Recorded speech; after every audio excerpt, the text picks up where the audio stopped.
Olá pessoal! Em geral, a cada 4 anos, nós temos um ano com um dia a mais, o ano bissexto.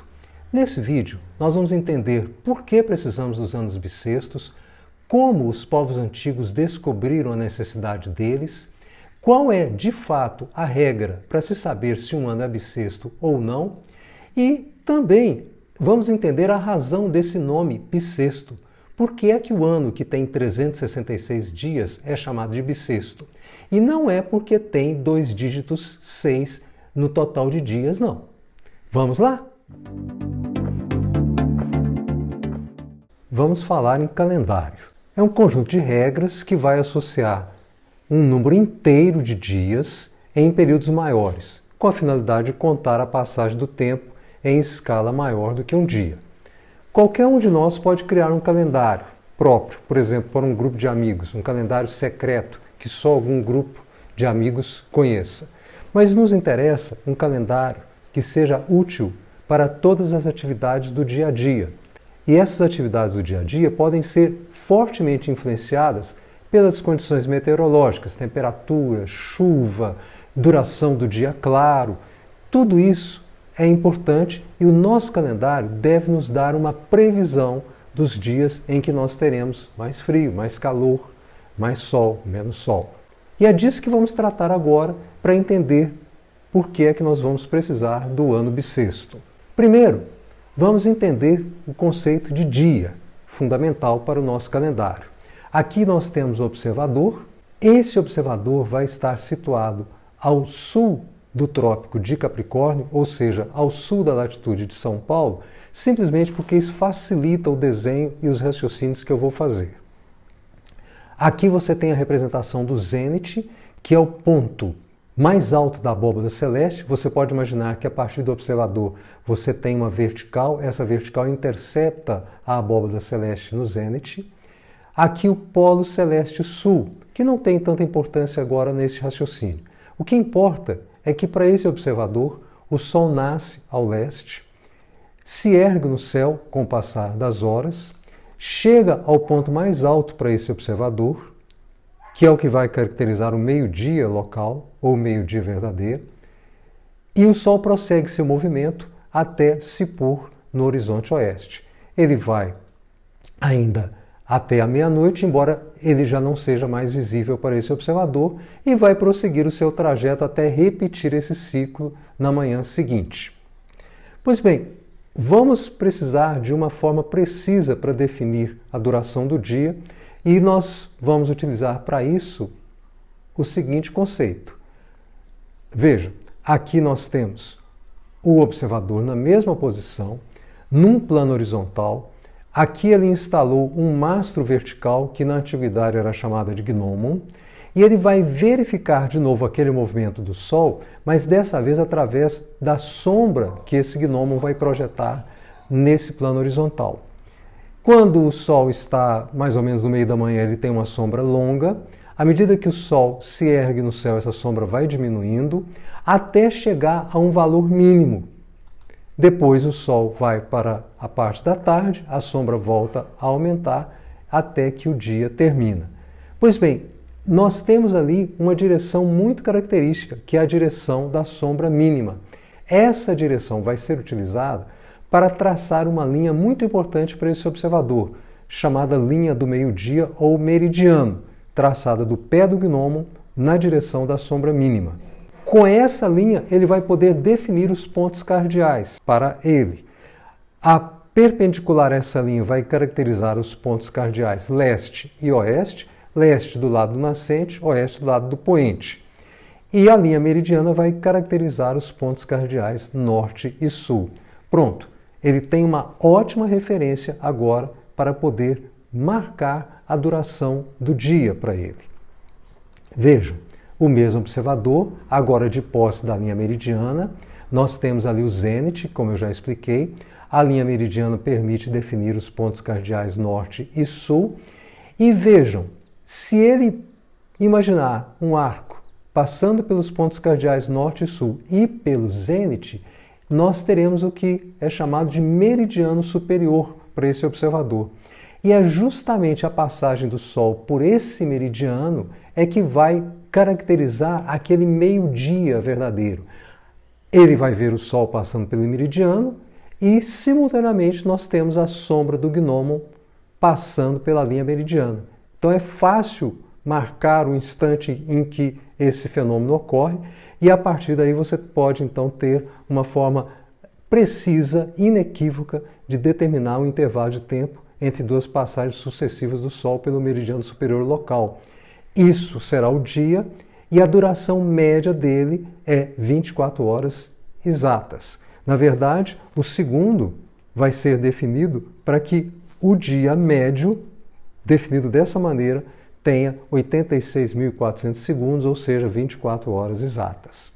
Vamos ver esse fenômeno do ponto de vista de um observador que está fora do planeta Terra, acima do plano orbital, ao norte do plano da órbita terrestre. Aqui nós vamos marcar essa seta. Essa seta é como se fosse a projeção nesse plano daquele gnomon. Veja que esse dia não coincide com o nosso dia civil, que começa à meia-noite. É uma espécie de dia astronômico, cujo início e fim são fáceis de determinar astronomicamente, aquela passagem do Sol pelo meridiano. Quando começa o dia, definido dessa maneira, essa é a posição. Depois nós temos o observador vendo o Sol se pôr, depois a meia-noite desse observador, o Sol nasce para esse observador e finalmente o Sol passa novamente pelo meridiano. Como houve essa translação na órbita terrestre, ele teve que fazer uma rotação um pouco maior do que 360 graus para que você tenha novamente o Sol passando pelo meridiano. Essa escala é muito ampliada. Na verdade, a Terra vai se mover uma fração bem pequena desse arco para que ela complete um dia. Mas aqui nós exageramos o comprimento do arco para caracterizar bem o que acontece nesse dia visto por quem está acima do plano da órbita terrestre. Também precisamos entender melhor o que é que chamamos de ano. Para você ter bem essa noção, imagine o seguinte: você sabe que as condições meteorológicas, temperatura, chuva, duração do dia, claro, dependem da época do ano. Ora, se você ainda não tem um calendário, independente disso, você vai ter uma noção de que nós temos, por exemplo, inicialmente temperaturas quentes, dependendo da época em que você começa a contar esses dias. Depois essas temperaturas arrefecem, depois caem muito, depois voltam a se tornar agradáveis e depois voltam a se tornar altas. Isso também é associado a variações de chuva, duração do dia claro, etc. Você vê então que existe um ciclo, ou seja, essa sequência de variações ela volta a acontecer depois de algum tempo. Isso caracteriza, portanto, um ciclo, que nós vamos chamar de ciclo anual, e o período de tempo associado a ele é o ano. Como você pode determinar a duração desse ciclo? Ora, usando aquela ideia do gnomon e medindo o comprimento da sombra do gnomon ao longo desse ciclo. Sempre comprimento na linha meridiana. Vamos ter o nosso observador também ao sul do Trópico de Capricórnio, como antes, para facilitar nosso raciocínio e os nossos desenhos. O comprimento dessa sombra, então, vai ser acompanhado por esse observador ao longo desse ciclo. Com o passar dos dias, ele vai verificar, por exemplo, que a sombra vai diminuindo até atingir um valor mínimo. Depois ela volta a crescer, veja, os dias estão passando, e pode chegar a um valor máximo. Esse observador vai perceber que a sombra de maior comprimento está vinculada a dias frios, que a sombra de menor comprimento está vinculada a dias quentes e a sombra intermediária está vinculada a dias de temperatura amena. Isso vai até servir para ele dividir o ano no que nós chamamos de estações. Ele vai definir essa fase intermediária. Isso pode ser feito de várias maneiras, mas aquela definição que é útil e usada atualmente é a seguinte: imagine que essa linha que vai ligar essa sombra intermediária até o alto do gnomon, ela vai ser a bissetriz do ângulo formado pelas linhas definidas pela sombra mínima e pela sombra máxima. Dessa maneira, nós temos a definição das 4 estações do ano. Quando a sombra passa por esse ponto diminuindo, nós dizemos que tem início a primavera. Quando a sombra chega ao comprimento mínimo, o dia em que isso ocorre, nós vamos dizer que começou o verão, é o início do verão. Depois a sombra vai aumentando, vai passar por esse valor intermediário de novo, mas no sentido de aumento. O dia em que isso ocorre, nós vamos dizer que começou o outono. Tudo isso no hemisfério sul, para esse observador. Quando essa sombra chega ao comprimento máximo, o dia em que isso ocorre, nós vamos dizer que iniciou o inverno. E aí nós temos um ciclo que volta a acontecer. É possível determinar a duração desse ciclo contando o número de dias necessários, por exemplo, para a sombra começar desse ponto, fazer todo esse percurso diminuindo, aumentando, indo ao máximo e voltando a ele, você conta o número de dias. Quando você faz isso, você encontra aproximadamente 365 dias. Essa observação às vezes é preciso ser feita ao longo de décadas ou até mesmo de séculos, porque você pode perder o momento certo da medida da sombra por causa, por exemplo, da nebulosidade que surgiu em dias que atrapalharam a sua observação, mas o fato é que depois de muitos séculos fazendo esse tipo de medição, hoje, e na verdade já há vários séculos, nós sabemos com muita precisão a duração desse ciclo. Não é um número inteiro de dias, é 365 dias e mais essa fração de tempo, 5 horas, 48 minutos, 45,3 segundos. Essa observação de que a movimentação do Sol tem um ciclo anual, pode ser feita por qualquer um de nós em nossas residências.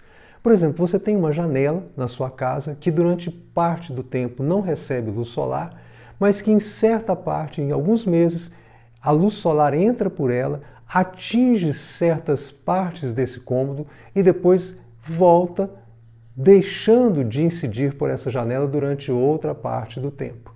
Ora, esse registro, essa percepção de que há um ciclo, é exatamente o que os antigos fizeram de forma mais padronizada, usando, por exemplo, aquela ideia do gnomon vertical num plano horizontal com a linha meridiana traçada. Tudo é uma questão de fazer a observação metódica ao longo de vários anos até que se tenha uma ideia clara da duração desse ciclo. Então aí eu posso associar a esse ciclo um ano que nós chamamos de ano trópico ou ano das estações. Eu posso definir, por exemplo, ele começando no dia em que começa a primavera. Isso é uma escolha de quem faz o calendário. Não é assim que o nosso calendário está feito hoje, mas poderia ser. Nada impediria que o nosso primeiro dia do ano fosse o dia de início da primavera.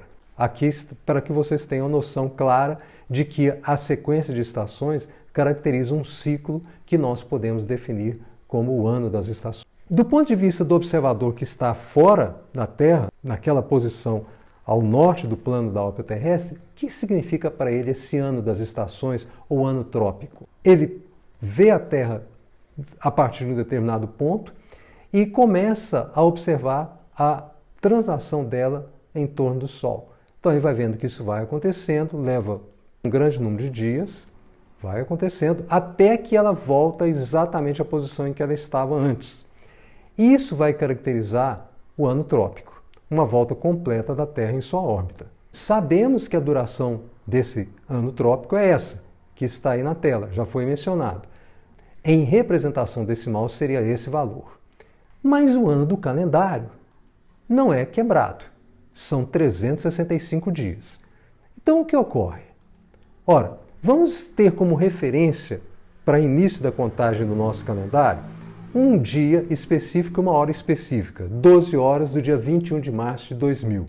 Escolhi esse dia porque esse dia está vinculado ao início da primavera no hemisfério norte, do outono no hemisfério sul, e às 12 horas é próximo da passagem do Sol pelo meridiano. E o mês de março também me ajuda porque quando eu falar do ano bissexto, nesse dia já terá ocorrido o acréscimo de um dia a mais no calendário. Ajuda o nosso raciocínio. Mas vamos ver como se não existisse a ideia do ano bissexto e como que nós chegaríamos à conclusão de que vamos precisar colocar o ano bissexto. Muito bem, vamos para essa visão melhorar a escala do nosso desenho, para ficar um pouco mais fiel ao que ocorre na realidade.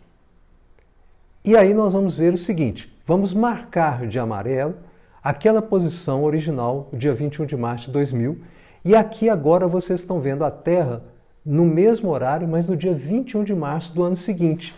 Passaram-se, portanto, 365 dias. Falta aquela fração de 5 horas, 48 minutos e 45,3 segundos para completar de fato uma volta. Então, no nosso calendário, quando a gente termina o ano, está faltando um pedacinho, algumas horas, para que a Terra realmente tenha completado uma volta. Mas nós vamos manter isso aí por enquanto. É assim que funciona o nosso calendário. Vamos para o ano seguinte, 2002. De novo o atraso acontece, o mesmo intervalo de tempo em relação ao dia 21 de março agora de 2001, e o acumulado em relação a 2000 está aqui, quase metade de um dia. Prossigamos. Agora 2003. Passaram-se mais 365 dias do calendário e a Terra não está naquela posição original. Está atrasada do mesmo valor em relação ao ano anterior e em relação a 2000 o acumulado está aumentando, quase 3/4 de dia. Em 2004, 4 anos depois que nós começamos a nossa contagem, se a gente continuar mantendo a mesma ideia, nós temos agora um acúmulo de quase um dia em relação a 21 de março de 2000. Aí você percebe que está acontecendo um problema e nós temos que corrigir esse problema. Senão, nós vamos continuar tendo esses atrasos. Depois de vários ciclos de 4 anos, nós teremos um atraso de vários dias. O calendário vai estar dizendo para você, se você está no hemisfério norte, que chegou a primavera e, no entanto, você está em pleno inverno. O calendário está mentindo para você. Isso não pode acontecer. Então, para evitar que isso ocorra, o que nós vamos fazer? Não vamos utilizar 365 dias em 2004. E sim, vamos acrescentar um dia a esse ano.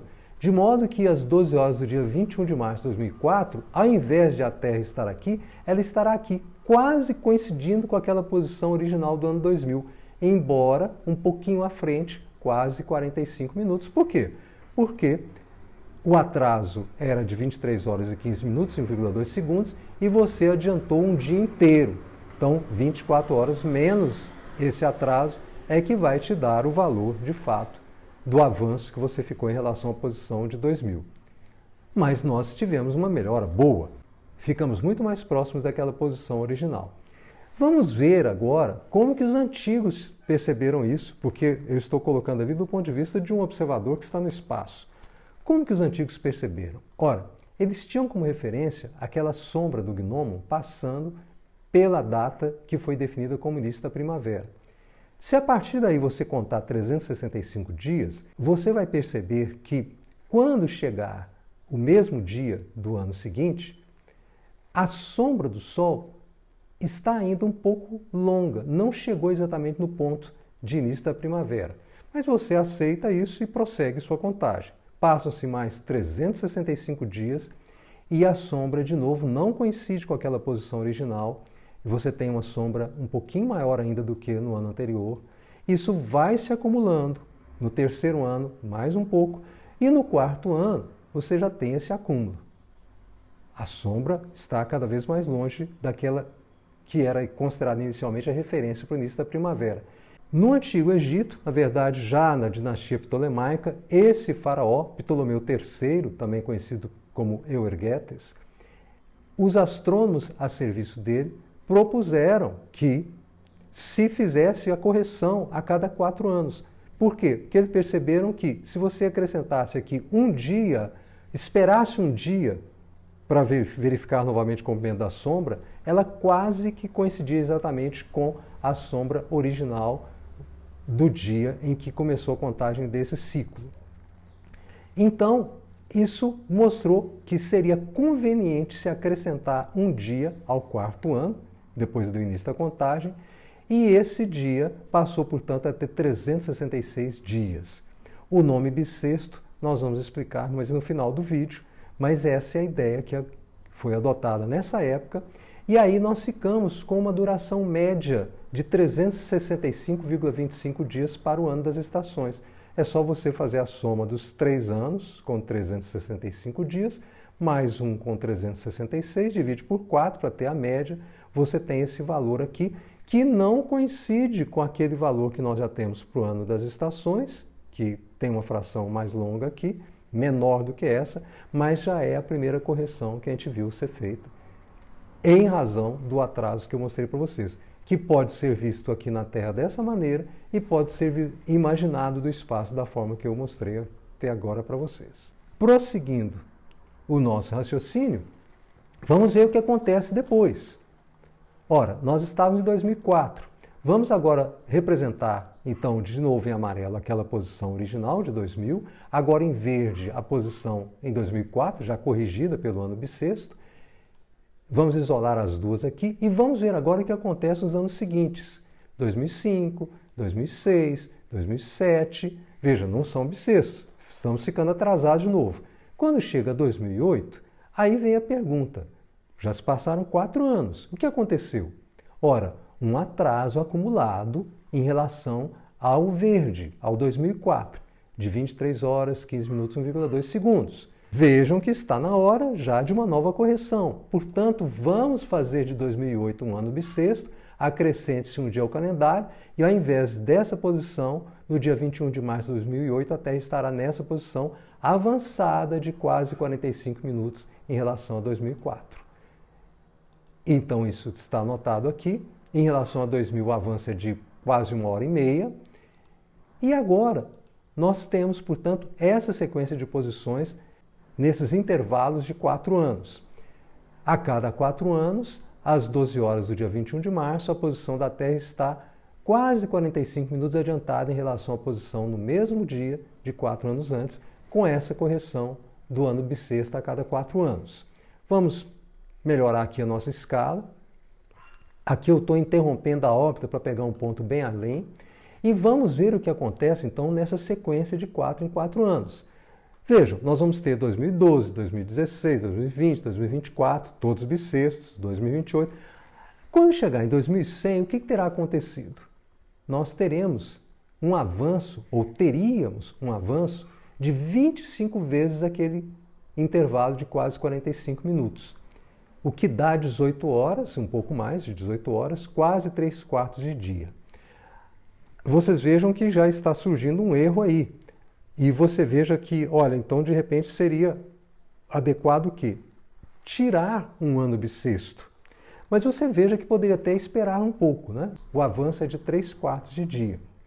Mas, como é um ano redondo, múltiplo de 100, o nosso calendário, o calendário gregoriano que estabeleceu essas regras, ele diz o seguinte, olha, vamos aproveitar que é um ano redondo, fácil de lembrar, e vamos evitar que ele seja bissexto. Então, embora ele seja múltiplo de 4 anos, que é o que nós estamos usando até agora, sendo múltiplo de 100, o que facilita a lembrança, no caso do uso de uma regra, eu vou evitar que ele seja bissexto, então ele não vai ser bissexto, e ao invés desse avanço que eu tenho aqui, nós vamos ter um atraso que vai ser dado por essa conta. Você tirou um dia, então você tira 24 horas, ele vai atrasar 24 horas, menos o que ele estava avançado, que era 18 horas e 44 minutos e 30 segundos. Então ele vai ter um atraso de 5 horas e 15 minutos e 30 segundos em relação a quem? A 2000. Então nós vamos ter esse atraso aqui. Mas veja que foi uma correção, porque ele estava lá na frente, nós voltamos a ficar mais próximos da nossa referência original de 2000. Agora, o que vai acontecer? A cada 100 anos, você vai ter esse processo, essa correção da correção. Isso, então, em 2200 nós teremos, né, que ele vai ficar de novo atrasado 5 horas e 15 minutos e 30 segundos em relação ao 2100. Houve toda aquela sequência de correções nos múltiplos de 4, mas quando chegou no múltiplo de 100, você joga para trás de novo para melhorar a correção. 2300 a mesma coisa, 2400. Ah, bom, vejam que esse atraso está aumentando. Então, o que vai acontecer? Em 2400, esse atraso já estaria em cerca de 21 horas e 2 minutos. Então, vamos fazer a correção da correção da correção. Não seria bissexto? Não, ele vai ser bissexto, tá? De modo que às 12 horas do dia 21 de março de 2400, a Terra vai estar adiantada e não atrasada. De quanto? 24 horas menos o atraso que já existia de 21 horas e 2 minutos, porque eu vou acrescentar um dia ao ano 2400. Aí, portanto, ao invés de estar aqui, às 12 horas e 21 de março de 2400, a Terra estará aqui de novo mais próxima com posição novamente corrigida em relação àquela posição original da nossa contagem de 21 de março de 2000.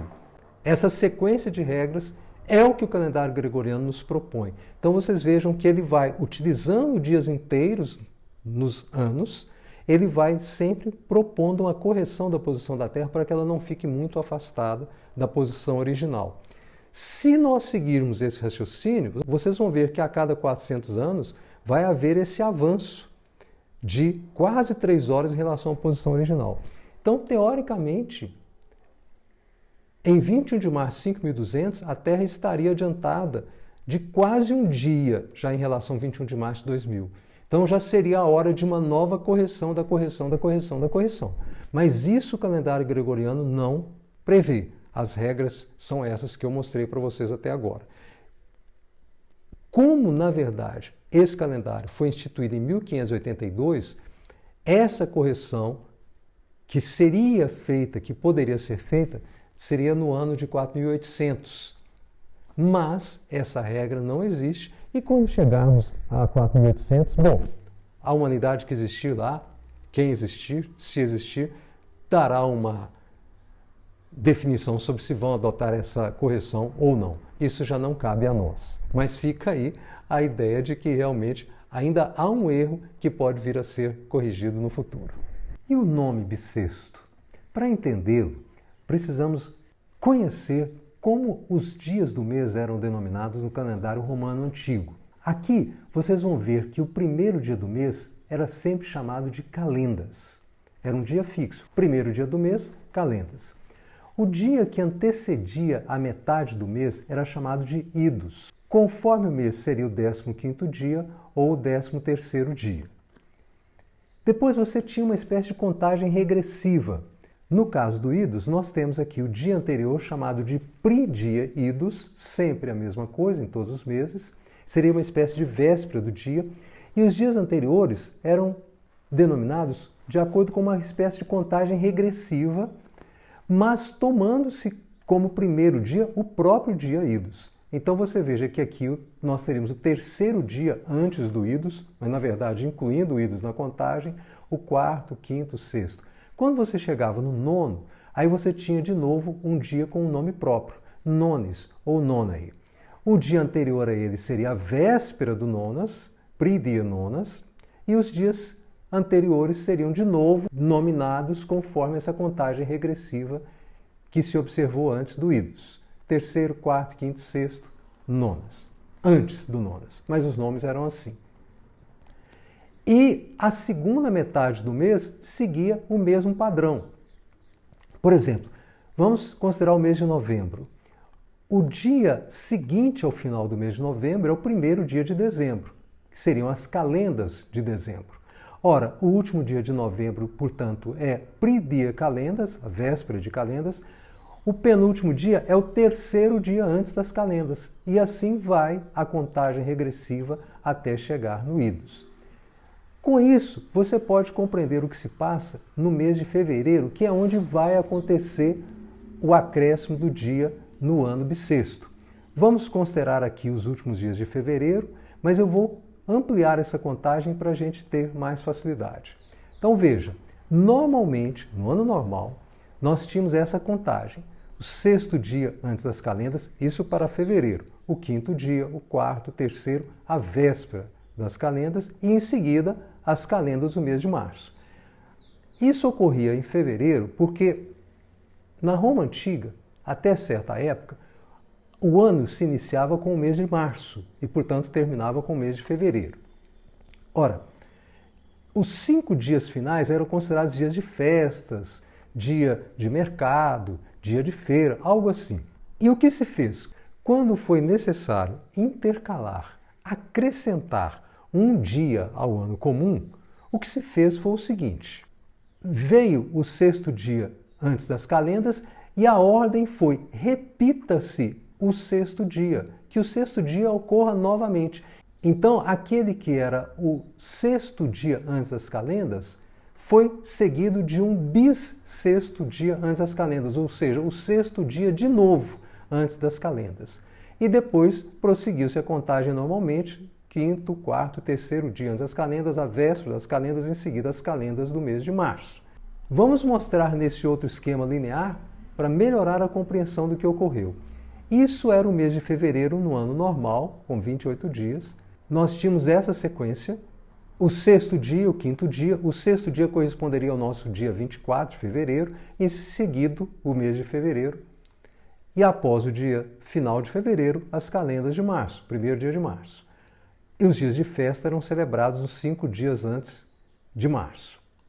Ora, no ano bissexto, o que ocorria? Após o dia 24, que seria o sexto dia antes das calendas, você tinha novamente o sexto dia, o bissexto.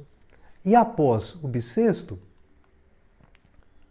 aquela contagem típica dos romanos, com mais 4 dias até o final do mês, a contagem incluindo as calendas de março e os 5 dias de festas, agora começando com o bissexto, aquele dia que foi o sexto dia repetido. Em latim, a denominação é bissextus dies ante calendas martias ou bissextum diem ante calendas martias, conforme a fonte, em razão de diferenças de declinação da palavra em latim.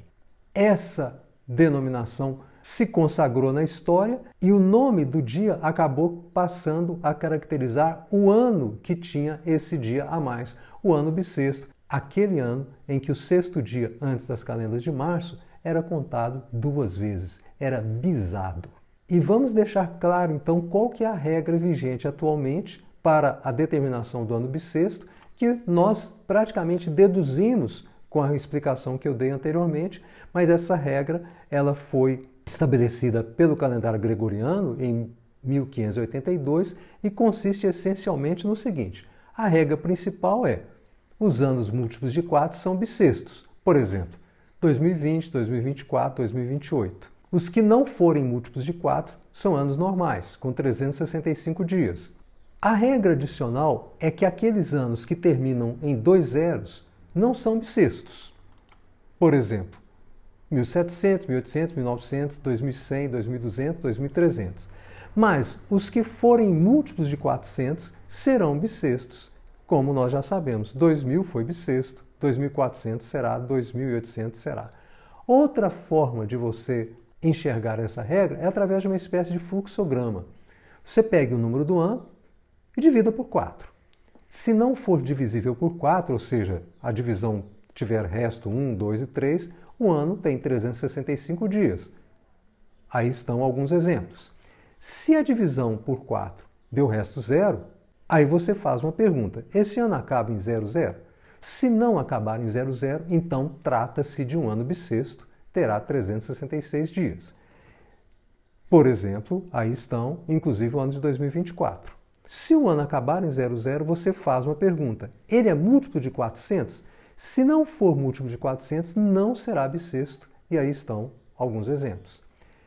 Se a resposta for sim, se o ano for múltiplo de 400, então, finalmente, final da regra, você tem um ano bissexto com 366 dias. Aí estão alguns exemplos. Com este fluxograma, você então é capaz de determinar sem erro se um ano será bissexto ou não, conforme a regra do calendário gregoriano, que é a regra que vigora para nós desde 1582. A essa altura, penso que está clara para vocês a necessidade do ano bissexto. Como a cada 4 anos há essa defasagem de aproximadamente um dia, se nós não tivermos o ano bissexto, após, por exemplo, 360 anos, nós teremos uma defasagem de cerca de 90 dias. Então, por exemplo, se o calendário está indicando que é o início da primavera, na verdade estaria começando o inverno e, portanto, o calendário já se tornou imprestável para os fins a que ele se propõe.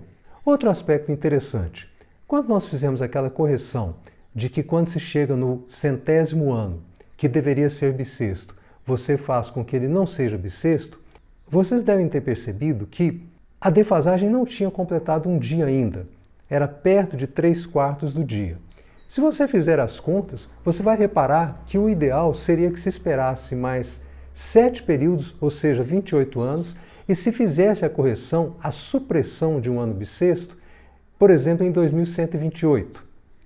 depois mais 128 anos, 2.256, depois 2.384, ao invés da regra que foi adotada. Mas há duas razões para que isso não tenha sido feito. A primeira é que, na época em que o calendário gregoriano foi instituído, 1582, não se sabia com tanta precisão quanto hoje a duração do ano trópico. E a segunda razão é que desejava-se que houvesse uma regra prática, fácil de lembrar, que não induzisse a erros, a equívocos. É muito mais fácil lembrar de divisibilidade por 4, por 100, por 400, do que pensar que a cada 128 você vai suprimir um ano bissexto. Esse desejo de criar uma regra que fosse bem prática decorria, dentre outras coisas, do temor de que houvesse erros, como ocorreram no passado, na antiga Roma, em que, quando se instituiu a necessidade de colocar o ano bissexto, houve erros na determinação de anos bissextos e durante uma certa época eles ocorreram de 3 em 3 anos ao invés de 4 em 4 anos. Aquela contagem estranha dos romanos de incluir o primeiro dia ou o primeiro ano na contagem acabou induzindo a esse tipo de erro. Diante dessa experiência, o Papa Gregório VIII exigiu que fosse colocada uma regra bem prática, inequívoca, que não tivesse ambiguidades, e o resultado é a regra que vocês conheceram nesse vídeo. Bem, esse era o tema que eu quis trazer para vocês com esse vídeo. Espero que vocês tenham gostado. O tema é apaixonante. Há muitas peculiaridades históricas interessantes que podem ser pesquisadas por aqueles que estiverem interessados. E, por favor, deixem os comentários no vídeo e exponham suas dúvidas que eu teria o maior prazer em esclarecer. Espero vocês no próximo vídeo. E não se esqueçam, neste canal, a ciência é a meta e a educação é o caminho. Até mais ver!